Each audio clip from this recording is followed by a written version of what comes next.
Helen continued to look anxiously at Abigail, who they had propped up against a nearby wall. Unfortunately, Abigail had yet to wake up after they entered into the secured area of the building. "I have no idea why your friend has yet to gain consciousness." Katya got up after looking over Abigail. "What do we do?" Sheila asked, looking at everyone. Timothy looked at Abigail's comatose body, his expression grim. The thoughts going through his mind, a mystery to the group. He turned his head to make eye contact with Helen. "We're going to have to bring her with us, as is. I don't know whether the security will keep out that thing, or not.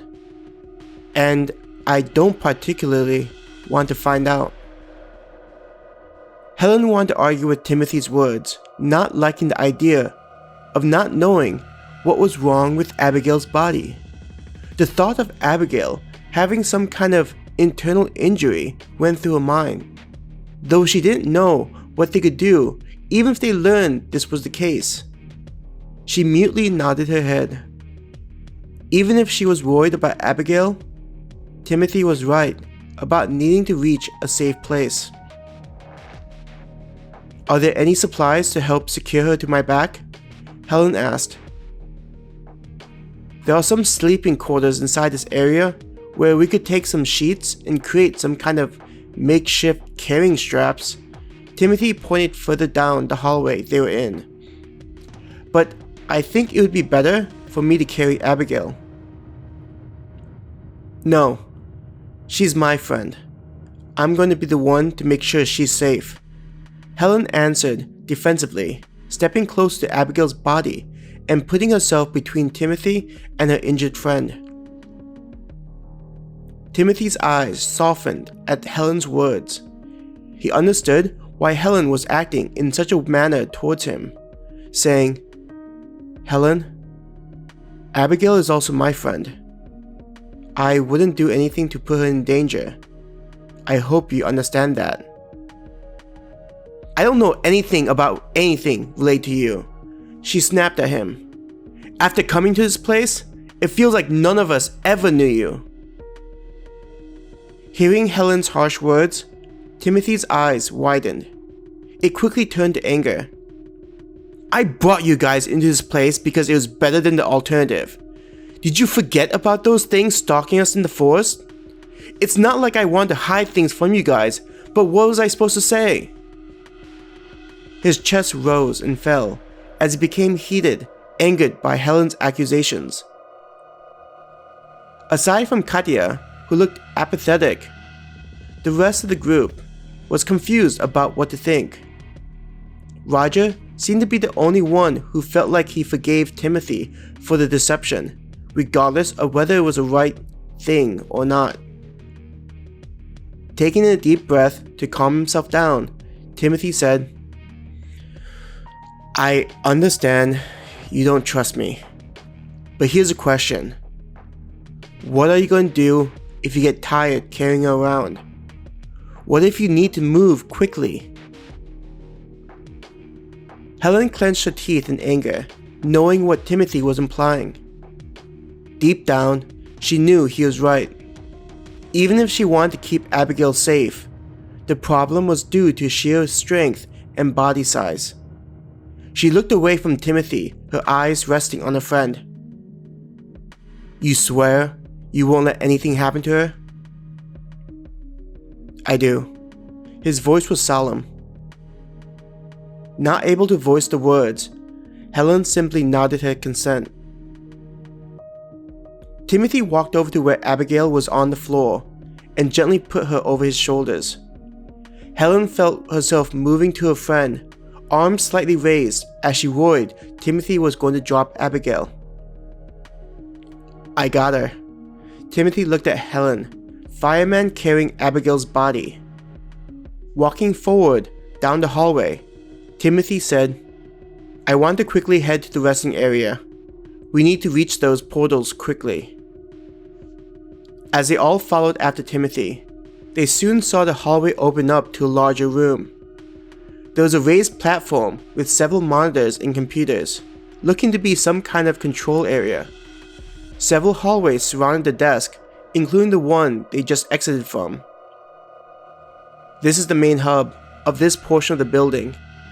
Usually, the desk would be staffed by half a dozen security personnel, but he left the obvious conclusion unsaid.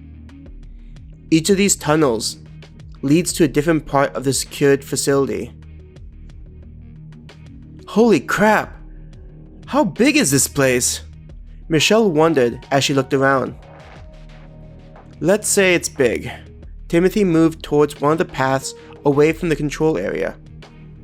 There's a small resting place for the security people, so we should find some supplies. I'm getting a better picture of why I was sent here. Katya spoke up as she went over to the control desk. Timothy looked sharply at Katya, hearing her words. I see why they wanted to keep this place so secure. The question is why you'd know about this place and have access. She grinned at him. Snarling, Timothy said, This is not the time, Katya.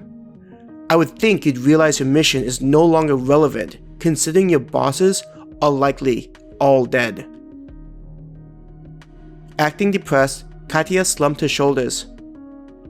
I guess you're right. Who knows if this information is even useful? Then her face looked mischievous. But you never know how things turn out. Even without having to see the full picture, I already learned a lot. Not wanting to engage with the woman, Timothy kept moving. Helen paid attention to the two, feeling her suspicions towards both of them increase. It was apparent why it felt like Katya couldn't be trusted, but her words towards Timothy made things complicated. He's still not telling us everything, she thought to herself. Following Timothy, she watched as he approached an equally secured door, like the one they had just entered to get into the section. Making sure to not drop Abigail, Timothy moved his body to allow him to reach the security panel. Just as before, the panel turned varying colors before confirming his identity. Moving slightly to the side to expose the door handle, Timothy said, I'm gonna need some help with this here. Startled from her thoughts, Helen rushed to help Timothy open the door. Turning the handle and pulling the door open, she heard a hiss of air. Looking inside, she was surprised to see the lights were still on and even more to see there was a row of doors.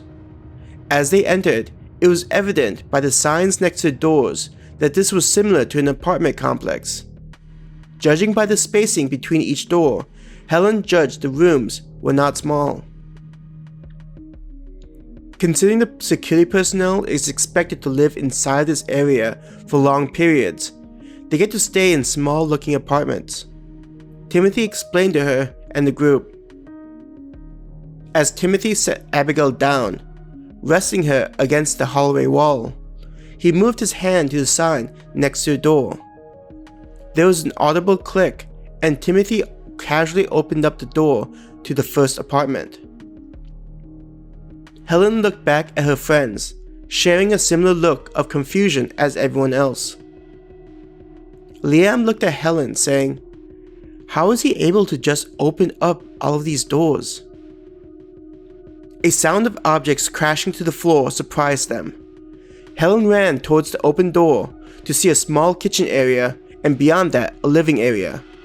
Running past the kitchen into the living room, Helen saw two women in form-fitting outfits wearing gas masks pointing weapons at Timothy, who was lying on the floor with his hands in front. Who the hell are you people, and how did you get inside this place? The taller of the two women demanded.